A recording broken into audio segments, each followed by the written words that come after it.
Koko Diané.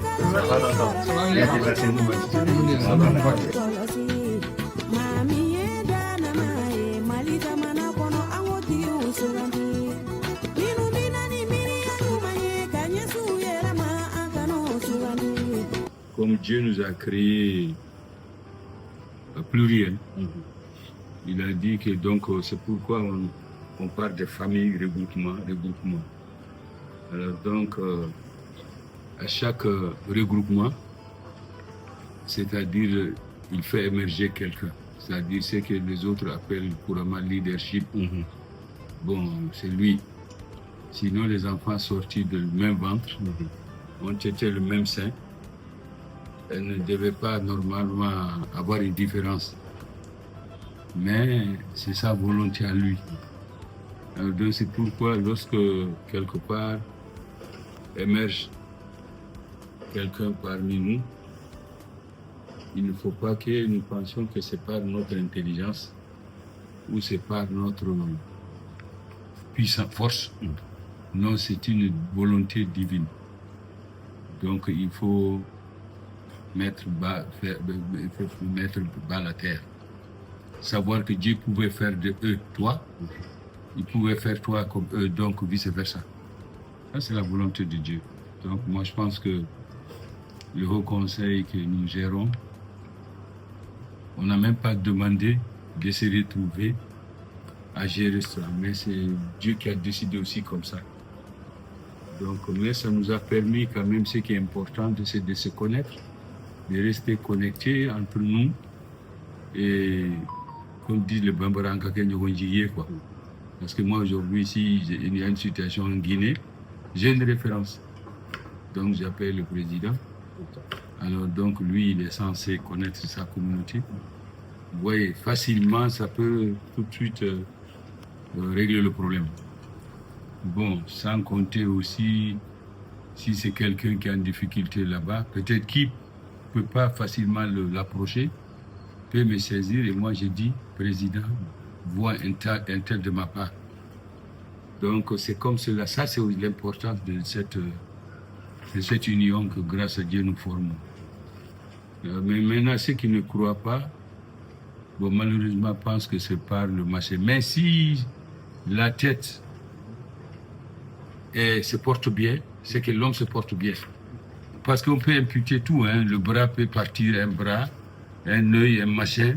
Bon, mais si la tête est malade seulement, c'est fini. C'est la catastrophe. Donc c'est pourquoi, quand la tête fonctionne bien, alors tous ceux qui sont épris de bonne foi, de vision de paix, vont apporter leur force. Et tous ceux qui s'opposent à ça, s'opposent à la volonté de Dieu. Et quand tu t'opposes de la volonté de Dieu, Dieu n'accepte pas. Donc c'est pourquoi tu vois de temps en temps, les gens qui sont censés être ensemble pour un long parcours, en très court chemin, ça tombe un à un parce que tu es contre la volonté de Dieu. Parce que nous travaillons pour l'intérêt de nos compatriotes, parce qu'on a été à l'aventure, on sait comment c'est dur. Et on s'est dit, bon, c'est une façon, en étant dans cette organisation, d'aider. C'est permettre à même celui qui ne te connaît pas de t'approcher parce que tu incarnes quelque chose. Alors, mais il y en a qui se disent, bon, quand il n'y a pas l'intérêt, l'homme ne doit pas faire. Or, que dans tout ce que l'homme entreprend, sinon tout ce qu'on veut entreprendre, il faut qu'il y ait intérêt. Il y a deux intérêts. Soit l'intérêt ici-bas, on te dit, ah oui, grand monsieur, ça souvent ça arrive à quelqu'un. Souvent aussi, il faut dire, ah, après ici-là, il y a ailleurs, où on est appelé à partir. Et là, c'est l'éternité là-bas. Ici, on est de passage. Hein? Donc, c'est pourquoi, pendant que tu poses les actes, alors souvent, tu es en train d'alimenter, tu es en train d'épargner ton compte de l'autre côté.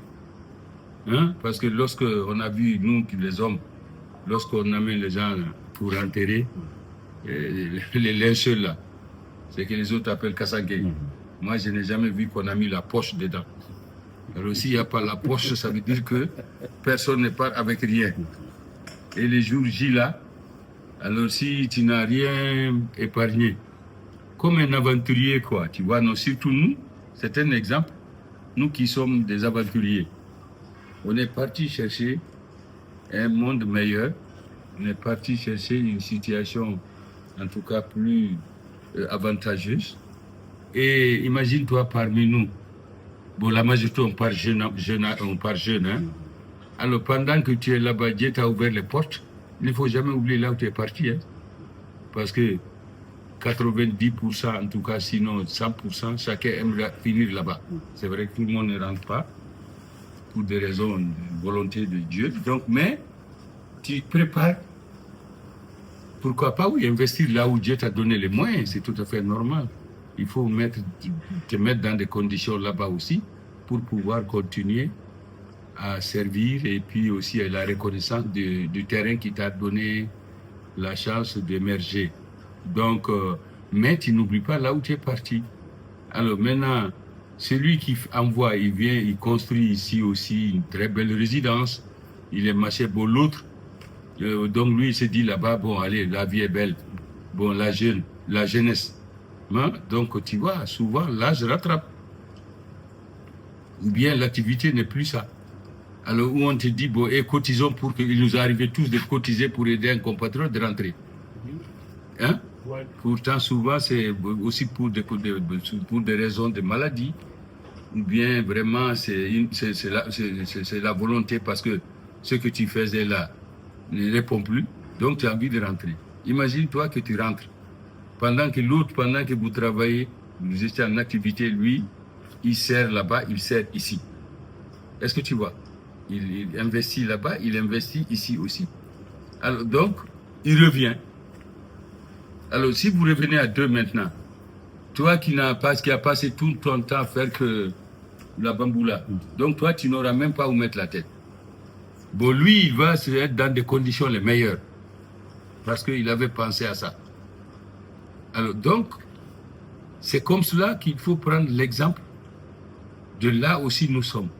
La finalité, on partira d'ici pour une autre destination.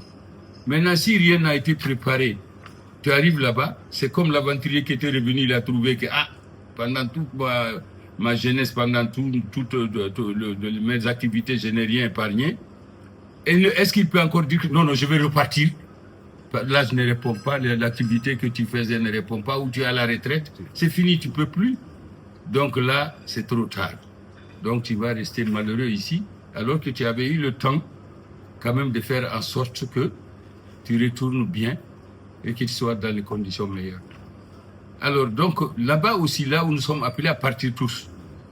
Bon, là-bas aussi, quand tu arrives, si tu n'avais rien épargné, en tout cas envoyé pour préparer là-bas, mais quand tu arrives, alors tu dis aux gens, tel que même c'est enseigné, non, je vais repartir. Non, ça je vais repartir pour faire du bien, pour faire ceci, pour faire cela. Mais le bon Dieu va te dire non, je t'ai donné tout le temps de faire tout ça, tu as fait un choix. Alors comme tu as travaillé tout pour là-bas, c'est resté là-bas. Et quand on vient chez moi, comme je t'ai donné le temps, hein, le jour où tu es né, jusqu'au jour où tu es parti,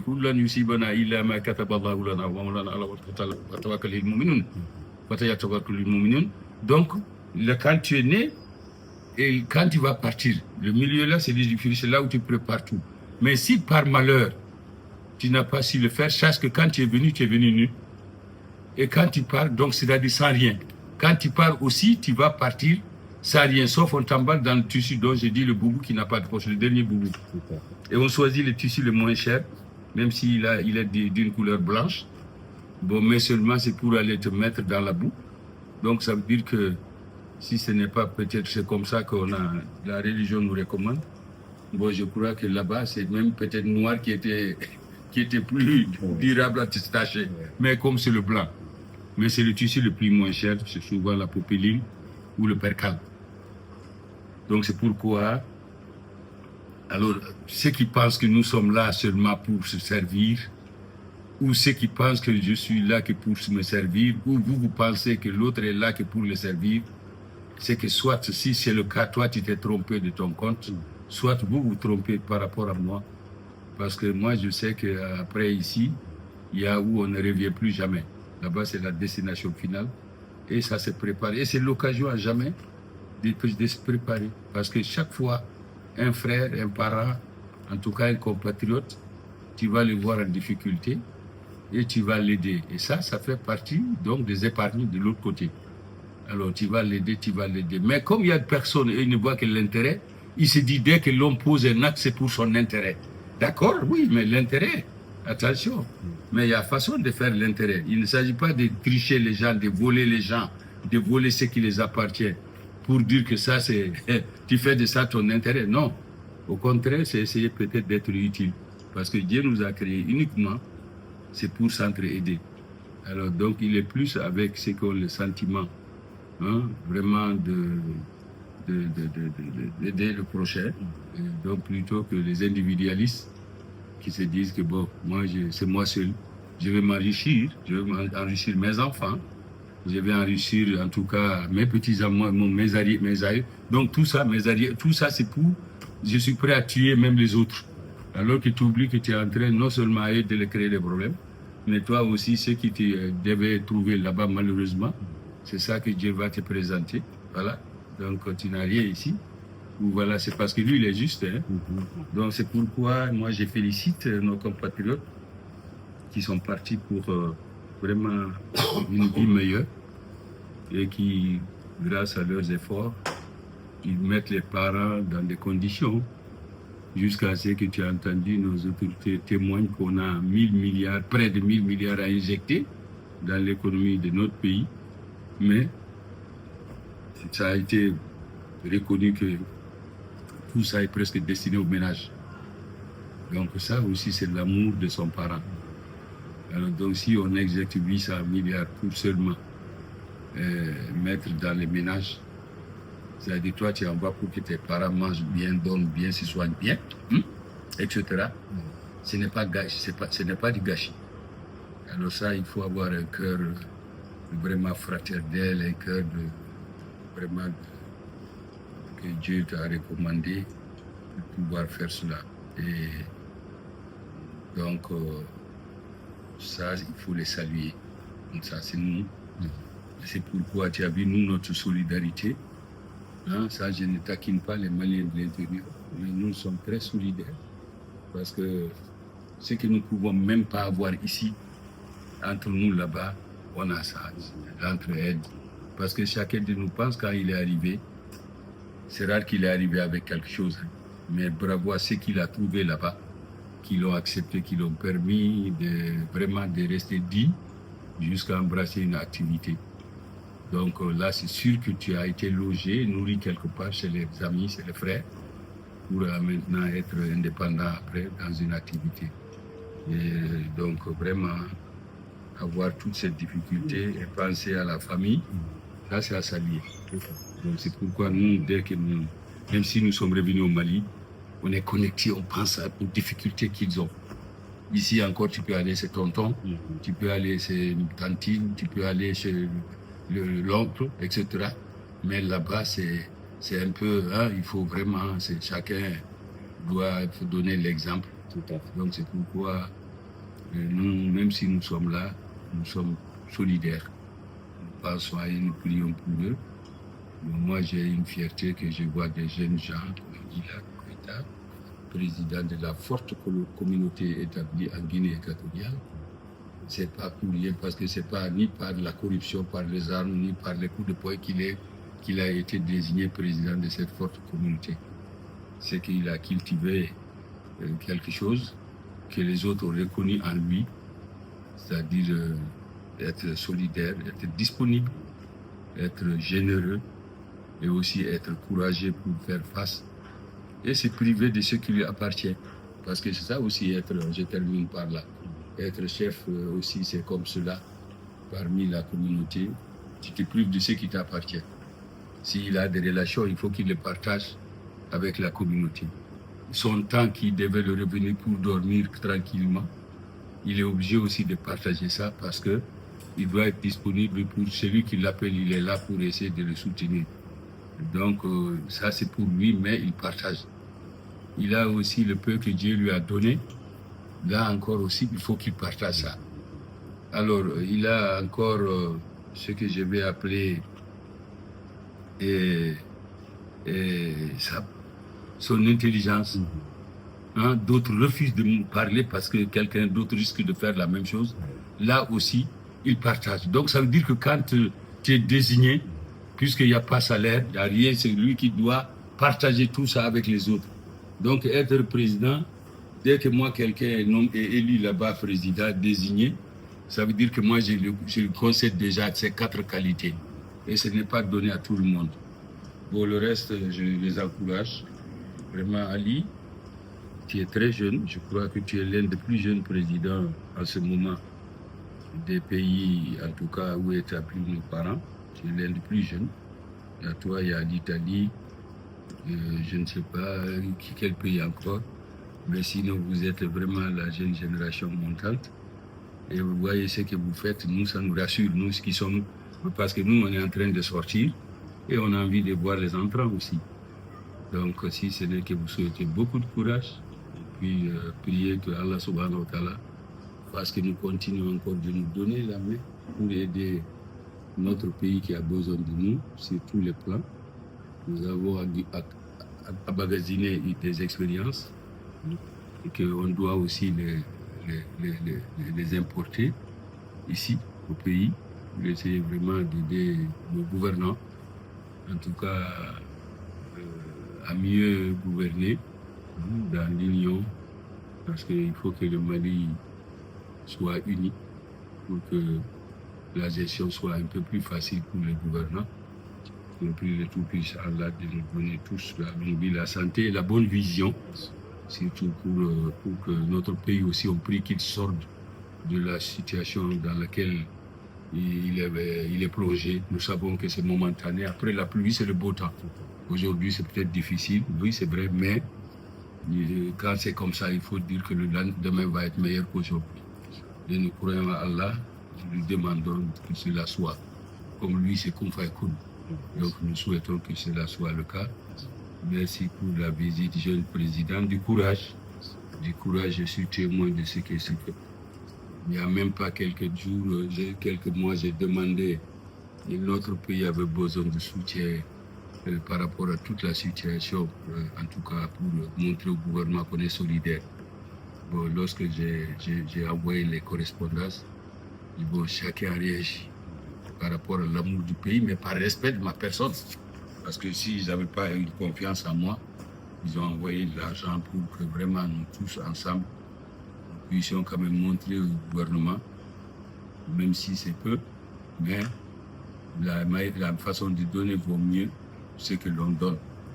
Donc c'est pourquoi les ministres qui ont reçu ça étaient très contents. Donc on était même gênés, c'est comme si ce qu'on a donné représenté, mais j'ai compris tout de suite qu'ils ont vu surtout la manière de donner. Donc c'est pourquoi il faut remercier tous ces compatriotes, remercier notre organisation, le Haut Conseil de l'extérieur, une famille solidaire et unie. Voilà, qu'Allah continue de nous protéger. Voilà, merci beaucoup. Merci vraiment. Merci, Monsieur le Président. Vraiment, c'est très bien parlé. Je te souhaite bon sens alors. Bon courage, continuation toujours. Nous, on est disponible. Tout ce qu'on peut faire vraiment pour vous satisfaire, on le fera avec plaisir, Inch'Allah. Avec confiance aussi. Parce que votre place là, moi je dis et je répète, diriger un pays et diriger 77 pays, c'est pas pareil. Et vous arrivez à contrôler tout ça. Donc on remercie à Dieu. Que Dieu vous donne force toujours pour continuer à travailler. Amen. Inch'Allah, merci. Merci, Président. Merci. Vraiment, je m'appelle Mohamed Lamine Ban, je suis en charge des questions migratoires au secrétariat exécutif du Haut Conseil des Maliens de l'extérieur. Pour vous informer, le secrétariat exécutif est un instrument technique sous l'autorité du président du Haut Conseil des Maliens de l'extérieur qui nomme les membres du secrétariat exécutif et qui sont ses collaborateurs directs. Maintenant, il s'agit pour nos interlocuteurs, de connaître un peu quel avantage, quel intérêt le Haut Conseil peut offrir. C'est-à-dire les intérêts que les Maliens de l'extérieur peuvent tirer de leur adhésion au Haut Conseil? Quel avantage le Haut Conseil peut leur offrir? Merci pour cette question. Je pense que pour parler de l'avantage que les Maliens peuvent tirer, bénéficier du Haut Conseil des Maliens de l'extérieur, sont de 3 ordres. Le premier ordre, c'est l'intérêt moral de se rassembler, de raffermir notre appartenance à une communauté nationale, à une nation. Ça, c'est un intérêt capital, un intérêt énorme. Nous sommes tous les fils d'un même pays qui vivons à l'étranger. Et le défi, c'est de se rassembler pour défendre nos droits, pour défendre nos intérêts, pour protéger nos compatriotes en situation difficile. Ça, c'est lorsque nous sommes à l'extérieur. Le deuxième intérêt, c'est de contribuer à la vie de la nation. Chacun d'entre nous est un soldat de l'économie ou un soldat qui rapporte la connaissance ou l'expérience au pays.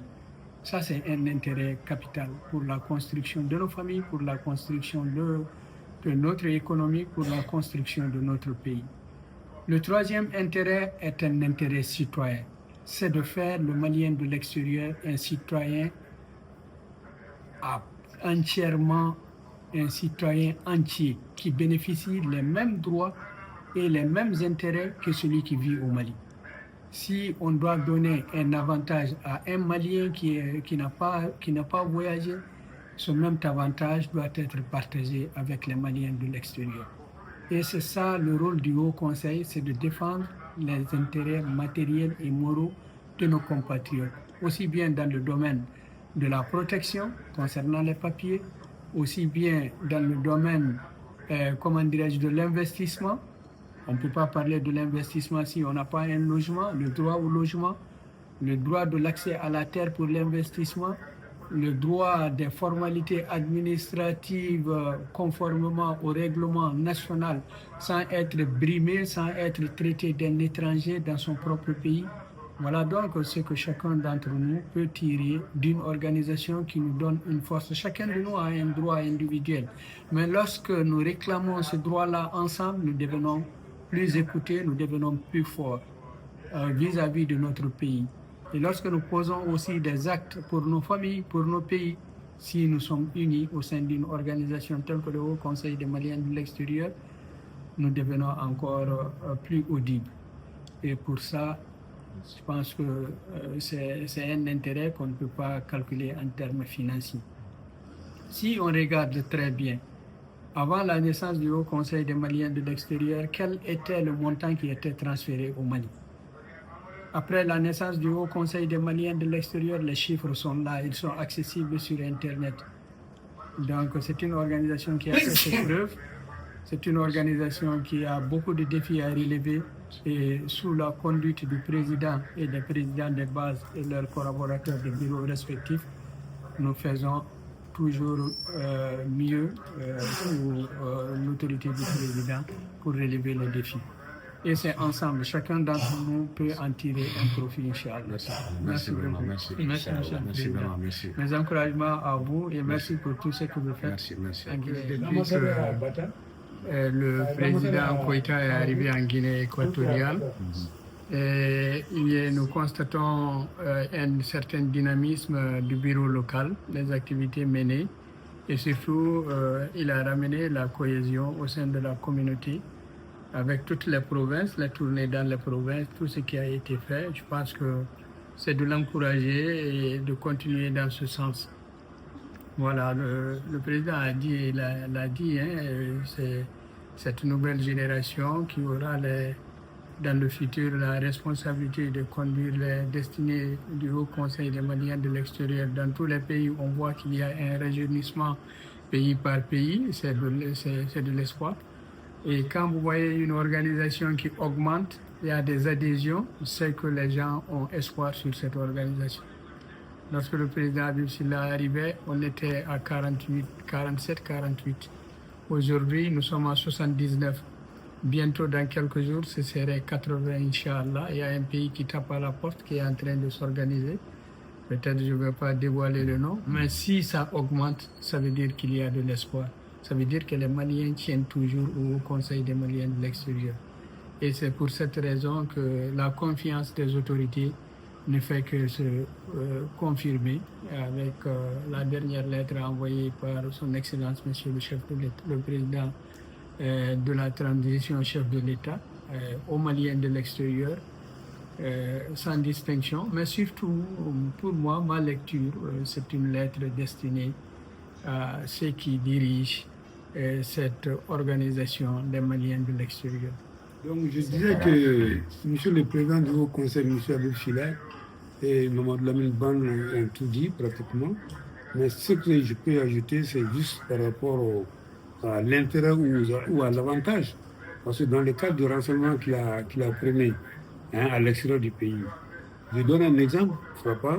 En Guinée équatoriale que vous êtes, honnêtement, si un Malien a un problème aujourd'hui en Guinée équatoriale, c'est le bureau qui s'occupe de ce problème, non? Que ce soit au niveau de la justice, que ce soit au niveau de la prison, voilà, que ce soit en cas de maladie, c'est la communauté malienne le bureau qui se retrouve avec la communauté malienne pour soulager la douleur du compatriote. Et ça, c'est très très important. C'est très important qu'il n'ait pas à négliger. Ça, c'est de deux, on demande pas à son pays qu'est-ce qu'il peut faire pour moi. Mais ce que toi tu peux faire pour ton pays, c'est ce qui est très important. C'est-à-dire que vous devrez tout mettre en œuvre pour aider le Mali. Vous pouvez aider le Mali à partir de quoi? À partir de votre comportement à l'extérieur, à partir de votre responsabilité à l'extérieur et de l'extérieur aussi, ce que vous pouvez envoyer au pays pour subvenir aux besoins de la communauté malienne sur place là-bas, au pays. Voilà, ça c'est très important, qui n'est pas négligé aussi. Voilà. C'est ce que je voulais quand même ajouter. C'est très important. Merci, monsieur le chef de cabinet. Merci. Merci beaucoup. Le chef de cabinet, c'est lui-même qui est parti organiser notre élection crédible qu'on a fait en Guinée. Voilà, parce que je suis allé, il faut être honnête, il y avait l'engouement, quelque chose, un événement qui n'a jamais eu lieu en Guinée équatoriale. C'était le tout premier, vu l'engouement de la communauté. J'ai été reçu directement à Malabo d'abord. Il faut reconnaître que le président a de l'audience, que ce soit à Malabo, que ce soit à Bata, il respecte et il est respecté.